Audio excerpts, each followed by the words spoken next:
CPI ప్రముఖ నాయకుడు సురవరం సుధాకర్ రెడ్డి గారి మరణ వార్త విని తీవ్ర దిగ్భ్రాంతికి గురైన సురవరం సుధాకర్ రెడ్డి కమ్యూనిస్టు పార్టీలో ఆనాడు యువ నాయకుడిగా పనిచేసే రోజులు. మేము కాంగ్రెస్ పార్టీలో నేను, వి హనుమంతరావు గారు, జయపాల్ రెడ్డి గారు, ఇంద్రసేనారెడ్డి గారు మేమంతా కూడా కాంగ్రెస్ పార్టీలో యువజన కాంగ్రెస్ లో పనిచేసేవాళ్ళం. అప్పట్లో కమ్యూనిస్టు దేశాలలో యూత్ ఫెస్టివల్స్ జరిగి దేశంలో ఉండే కమ్యూనిస్టు పార్టీలన్నీ కలిసి పనిచేయాలి, దేశాన్ని అభివృద్ధి చెందాలనే సిద్ధాంతంతో కలిసి పనిచేసిన రోజులు.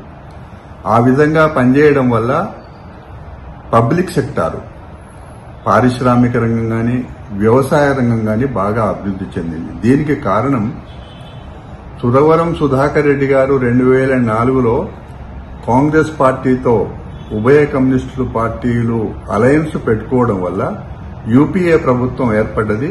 ఆ యూపీఏ ప్రభుత్వంలో ప్రముఖ పాత్ర లెఫ్ట్ పార్టీల వాళ్ళు కూడా చేసిండ్రు.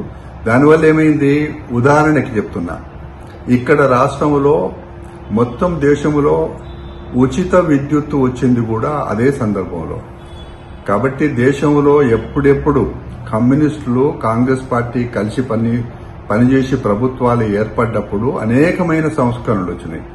ఈ సంస్కరణలో భాగంగా సురవరం సుధాకర్ రెడ్డి గారిది కూడా ప్రముఖ పాత్ర ఉంది. వారు ఎంపీగా 2004లో కాంగ్రెస్ పార్టీతో అలయన్స్ పెట్టుకున్నప్పుడు నల్గొండ నియోజకవర్గం గెలిచినప్పుడు కూడా నాకు బాగా అనేక విషయాలలో మా ప్రాంతానికి అభివృద్ధి కార్యక్రమాల విషయంలో కూడా తోడ్పడ్డాడు.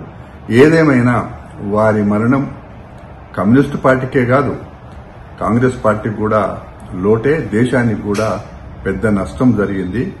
వారికి నేను వారి మరణం పట్ల తీవ్రమైన సంతాపాన్ని తెలియజేస్తూ జోహార్లు అర్పిస్తున్నా.